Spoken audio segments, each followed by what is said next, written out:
Student अब 8 class कैसे हैं आप लोग। जहाँ तक आपको पहले कराया था उससे आगे बढ़ते हैं। आज जो हम इस टॉपिक में ऐड करेंगे मिनरल रिसोर्सेस। ये जो मिनरल्स हैं उसके क्या रिसोर्स होते हैं, वे हमें बच्चों कहाँ से प्राप्त होते हैं, इसके बारे में इसमें हम लोग थोड़ा समझने का प्रयास करते हैं। Thousands of mineral are found on earth. देखिए, ऐसा माना जाता है कि कई हजार टाइप्स के जो मिनरल्स होते हैं वे हमारे अर्थ में के ऊपर पाए जाते हैं। But the question is, are they all the resources for us. Mind में क्वेश्चन ये आता है, जितने भी मिनरल्स हैं क्या वास्तव में एक्चुअली में ये हमारे लिए रिसोर्सेज हैं या नहीं है। Resources are those with the satisfy the human need in the same way and other way. देखिए, रिसोर्सेज वे चीज़ें होती हैं बच्चों जो मानव की आवश्यकताओं को सेटिस्फाई कर सकें किसी भी तरीके से। When does a mineral become a resource for us. देखिए, जब कोई मिनरल हमारे लिए रिसोर्सेस बन जाते हैं तब या कब बनते हैं उसके बारे में देख लेते हैं। Let us understand with an example. इसके लिए हम चलिए एक एग्जाम्पल के माध्यम से इसको समझने का प्रयास करते हैं। Coal was available since ages on earth. जैसा आप सभी जानते हैं, जो कोयला है वो कई हजार सालों से, युगों से यहाँ पर अवेलेबल है। But it become a resource only after he invented steam engine. लेकिन जब आपने देखा कि हम लोगों ने स्टीम इंजन का निर्माण किया तब जाकर के हमें पता चला कि यह एक अच्छा एनर्जी का साधन है, रिसोर्स है। After this coal is use the mind on large scale.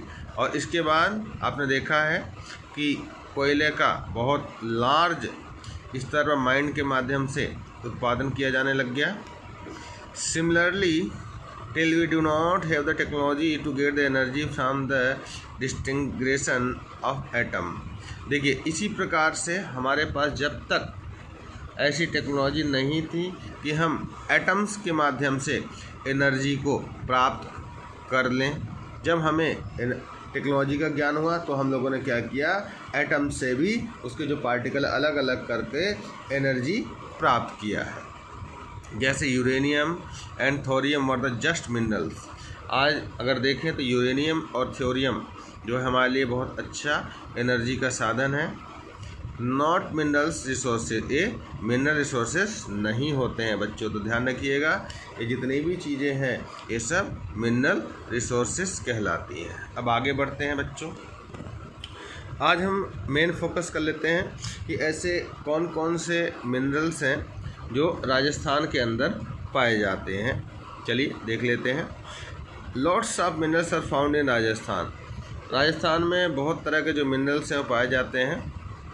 That's why it is also called the museum of minerals. यही कारण है कि इसको क्या कहा जाता है, म्यूजियम ऑफ मिनरल्स। ओके, भंडार गृह कहा जाता है। बहुत सारे म्यूजियम के अंदर आपने देखा चीज़ें पाई जाती हैं, वैसे ही इसको हम लोग म्यूजियम ऑफ मिनरल्स कहते हैं। After Jharkhand, Rajasthan is the second largest mineral store house in India.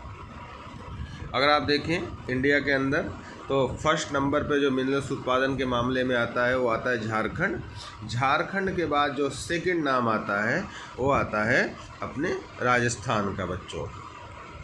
वोल्स्टाइन and the gypsum are found only Rajasthan in our country. देखिए, जो वोल्स्टाइन है और जिप्सम इंडिया में केवल राजस्थान के अंदर ही पाया जाता है। बाकी किसी भी स्टेट्स में इंडिया के अंदर ये दोनों ही मिनरल्स जो हैं बच्चों नहीं पाए जाते हैं। Okay, do you know. देखिए, बड़ा इंटरेस्टिंग क्वेश्चन है बच्चों, आप सब जानते हैं, इसको थोड़ा देख लेते हैं। The Taj Mahal, one of the 7 wonders of the world, by the build by the marble from Makrana of Nagaur district in Rajasthan. देखिए, आप सभी लोगों ने, बहुत सारे बच्चे घूमने भी गए होंगे आगरा, जहाँ पर उन्होंने ताजमहल देखा होगा, और जिन्होंने नहीं देखा है वो अपनी बुक्स में, टीवी में, लैपटॉप में या किसी न किसी माध्यम से ताजमहल के बारे में उनके पास नॉलेज है।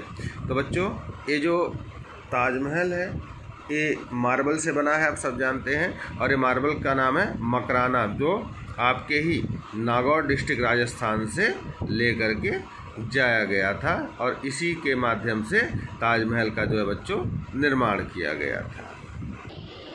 बच्चों आगे एक टेबल दी हुई है, टेबल नंबर 1। इसमें देखिए कि जो भी मिनरल्स हैं राजस्थान के अंदर उनका क्या परसेंटेज है। वोल्स्टाइन की बात कर ली हमने ने, तो ये हमारे यहाँ 100% पाया जाता है। जिप्सम 93%, फ्लोराइड 96%, जिंक 99% है, मार्बल 90% है, ओके। एबिस्टोस 89%, क्ले स्टोन 87% पाया जाता है, लीड आपका 80% है, रॉक फॉस्फेट 75% है और जेस्पर 100% आपके यहाँ पे पाया जाता है। तो इस प्रकार से आप देखेंगे कि राजस्थान जो है मिनरल्स के मामले में बहुत ही ज़्यादा रिच नज़र आता है बच्चों। इसी के साथ साथ बच्चों टेबल नंबर 2 पे भी हम अपनी नज़र थोड़ा सा डाल देते हैं, दृष्टि देखते हैं क्या है। लीड देखिए, मेटेलिक मिनरल्स जो हैं हमारे यहाँ कौन कौन से हैं। लीड कौन कौन से डिस्ट्रिक्ट्स में पाए जाते हैं, जैसे भीलवाड़ा, उदयपुर, राजसमंद। अगर कॉपर और की बात कर ले तो झुंझुनू है, सीकर, अलवर, डूंगरपुर। और इसी के साथ अगर हम आयरन और की बात कर लें तो जयपुर, झुंझुनू, उदयपुर, भीलवाड़ा। टंगस्टन की बात कर लें तो नागौर, सिरोही। और सिल्वर की बात कर लें तो भीलवाड़ा, उदयपुर और राजसमंद। ये सब ऐसे डिस्ट्रिक्ट्स हैं राजस्थान के अंदर बच्चों जिनके अंदर मेटेलिक मिनरल्स पाए जाते हैं। अब हम बात कर लेते हैं थोड़ा सा और ऐसे नॉन मेटेलिक मिनरल्स जिनके अंदर किसी भी प्रकार का कोई मेटल नहीं पाया जाता। पहले भी आपको एक्सप्लेन किया था, इसको देख लेते हैं। जो रॉक फॉस्फेट होता है वो किन किन डिस्ट्रिक्ट्स में है आपके पास। उदयपुर ले लीजिए, जैसलमेर ले लीजिए, जयपुर ले लीजिए। लाइमस्टोन को ले लीजिए, चित्तौड़गढ़ हो गया, सिरोही हो गया, नागौर, कोटा, बूंदी, जैसलमेर। माइका की बात कर लें हम लोग तो आपका भीलवाड़ा के अंदर है, अजमेर के अंदर है, उदयपुर के अंदर है, जयपुर के अंदर है। अगला देखते हैं क्या है बच्चों, जिप्सम। यह आपका बीकानेर में पाया जाता है, जैसलमेर में, नागौर में और बाड़मेर में। सोप स्टोन उदयपुर में है, भीलवाड़ा में है, डूंगरपुर में है और दौसा में। वोल्स्टोनाइट जो है वो सिरोही में है, अजमेर में है, उदयपुर में है और पाली में। लिग्नाइट कोल बीकानेर, बाड़मेर और नागौर डिस्ट्रिक्ट में पाए जाते हैं। मार्बल की बात कर लें बच्चों तो मार्बल जो है राजसमंद में है, नागौर में है, उदयपुर में है, जयपुर में है, बांसवाड़ा में। ग्रेनाइट आप लोगों ने देखा होगा, आपके किचन में जो स्लैब्स पड़ी हुई हैं तो ये ज़्यादातर ग्रेनाइट्स की डाली जाती हैं बच्चों। ये आपका जालौर है, जैसलमेर है, पाली है, सिरोही, इन सभी जगह पे पाई जाती है। अब बात करते हैं लास्ट जो मिनरल इसमें दिया हुआ है सैंडस्टोन की। जोधपुर हो गया, बूंदी हो गया, भीलवाड़ा, धौलपुर, कोटा, चित्तौड़गढ़। तो इस प्रकार से बच्चों आपने टेबल 1 और टेबल 2 को समझा कि किस प्रकार से कौन कौन से जो मिनरल्स हैं वो राजस्थान के अंदर पाए जाते हैं। चलिए बच्चों आगे बढ़ते हैं। Every day we see that it gets the dark after evening but we chase away the darkness by the lighting bulbs और ट्यूबलाइट्स इन द होम। आप सभी देखते हैं कि जैसे जैसे रात होती है तो अंधेरा छाना शुरू हो जाता है इवनिंग में, और इस डार्कनेस को बच्चों हम लोग दूर करने के लिए लाइटिंग करते हैं। किससे करते हैं? बल्ब्स के माध्यम से, ट्यूबलाइट्स के माध्यम से हम अपने घर में रोशनी फैलाते हैं बच्चों। स्विच ऑन द कूलर्स, हम अपने कूलर का स्विच ऑन करते हैं, फ़ैन ऑन करते हैं। जब हम बहुत ज़्यादा हॉट गर्म महसूस करते हैं तब हम इन फ्रिज और कूलर और फैंस का उपयोग करते हैं। We use refrigerator to preserve the food items.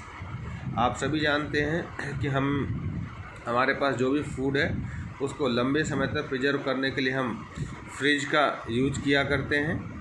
Now think what makes these the machine work. अब सोचने की बात है बच्चों कि ये जो मशीन है ये किस प्रकार से वर्क करती है। To turn all those need energy. ये सभी चीज़ों को ऑन करने के लिए एक ही चीज़ की आवश्यकता होती है, वह है energy, which we call electricity. ठीक है, और जिसको हम लोग क्या कहते हैं, electricity.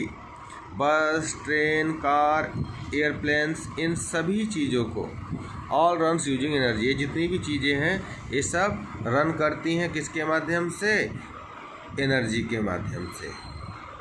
Making our lives very comfortable. ये सभी चीज़ें क्या करती हैं, हमारे जीवन को बहुत ही ज़्यादा कंफर्टेबल यानी कि आरामदेह बनाती हैं। To give motion to anything that state we need energy. देखिए, किसी भी चीज़ में अगर किसी भी प्रकार का कोई मोशन होता है या होना है तो उसके लिए एनर्जी की आवश्यकता पड़ेगी। We need energy and it's this energy we get from the various source. और ये जो एनर्जी है बच्चों, उसको हम लोग अलग अलग फॉर्म्स में अलग अलग रिसोर्सेज से प्राप्त करते हैं। आइए बच्चों, एक और टेबल आपके सामने है, इसको देखते हैं। Classification of energy resources. हम लोगों ने ये जो एनर्जी है हमारे पास साधन है उसको हम किस प्रकार से क्लासिफाई हम लोगों ने किया हुआ है उसको देख लेते हैं, समझ लेते हैं। देखिए, ऑन रिन्यूएबल बेसिस पहला है, दूसरा है ऑन ट्रेडिशनल बेसिस। दोनों के ही दो पार्ट्स हैं। सबसे पहले हम ऑन रिन्यूएबल बेसिस की बात करें, जिनको हम दोबारा से रिन्यू कर सकते हैं। ओके, रिन्यूएबल है, देखिए, such energy resources which men again and again the regenerate from the source available in nature.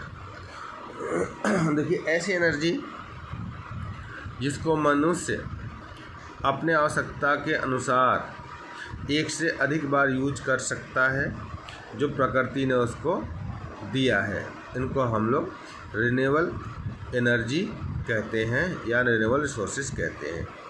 Which are abundantly available and the renewed like water. ये बहुत अधिक मात्रा में पाए जाते हैं, जैसे पानी। Hydro electricity, solar energy, wind energy, biogas, natural gas, biomass, tidal energy. ये सब ऐसे एनर्जी के साधन हैं जिनको हम लोग बहुत आसानी से रिन्यू कर सकते हैं। अब बात करते हैं नॉन रिन्यूएबल रिसोर्सेज की।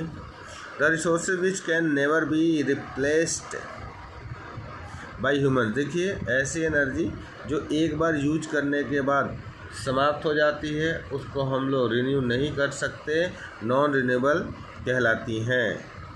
All types of mineral are included. जितने भी तरह के जो मिनरल्स हैं वो इसमें शामिल किए गए हैं बच्चे, like coal, mineral oils, natural gas, uranium, thorium. ये सब ऐसी चीज़ें हैं जो एक बार अगर समाप्त हो गई बच्चों तो इसको हम दोबारा नहीं प्राप्त कर सकते हैं। पहला हो गया। अब सेकंड पार्ट इसी का ले लेते हैं, ऑन ट्रेडिशनल बेसिस। ट्रेडिशनल देखिए, एक होता है ट्रेडिशनल, दूसरा आता है नॉन ट्रेडिशनल। ट्रेडिशनल वे होता है जो पारंपरिक तरीके जो हम लोग बहुत लंबे समय से यूज करते आ रहे हैं, उनको हम लोग ट्रेडिशनल तरीका कहते हैं। जैसे ट्रेडिशनल को ले लेते हैं, दो resources energy which are use from the ancient times are called traditional energy. ऐसे एनर्जी के साधन जो हम बहुत लंबे समय से, प्राचीन समय से यूज करते हुए आ रहे हैं, उन सभी को हम लोग ट्रेडिशनल एनर्जी रिसोर्सेस कहते हैं। आप देखिए, कोयले को ले लीजिए, मिनरल्स ऑयल को ले लीजिए, नेचुरल गैस को ले लीजिए, हाइड्रो इलेक्ट्रिसिटी को करिए। ये ऐसी चीज़ें हैं जो हम लोग बहुत लंबे समय से यूज कर रहे हैं बच्चों। इसी का दूसरा तरीका है, देखिए, जो नॉन ट्रेडिशनल है, इनमें बहुत सारी ऐसी चीज़ें हैं जिनको हम लोग अब यूज करना शुरू कर दिया है। चलिए देखते हैं। Those resources which are developed in the last few decades are being developed in the present time. देखिए ऐसे रिसोर्सेज जिनको हम कुछ साल पहले या प्रेजेंट टाइम में हम लोगों ने डेवलप किया है, जिसको हम लोग एनर्जी के रूप में आज भी हम इसको यूज कर रहे हैं प्रेजेंट टाइम में। तो जैसे सोलर एनर्जी, अभी हम लोगों ने इसका इन्वेंशन किया है बच्चों। विंड एनर्जी बिल्कुल नया तरीका है, बिल्कुल। Biogas, biomass, tidal energy, nuclear energy, ये सब ऐसे माध्यम हैं जो हम लोगों ने गैर परंपरागत तरीके से इन सभी चीज़ों का इस्तेमाल करना शुरू कर दिया है बच्चों। तो चलिए आज के लिए इतना ही। कल इससे ही संबंधित जो नया टॉपिक है उसको हम लोग आगे बढ़ाएंगे। चलिए ओके, बाय बच्चों।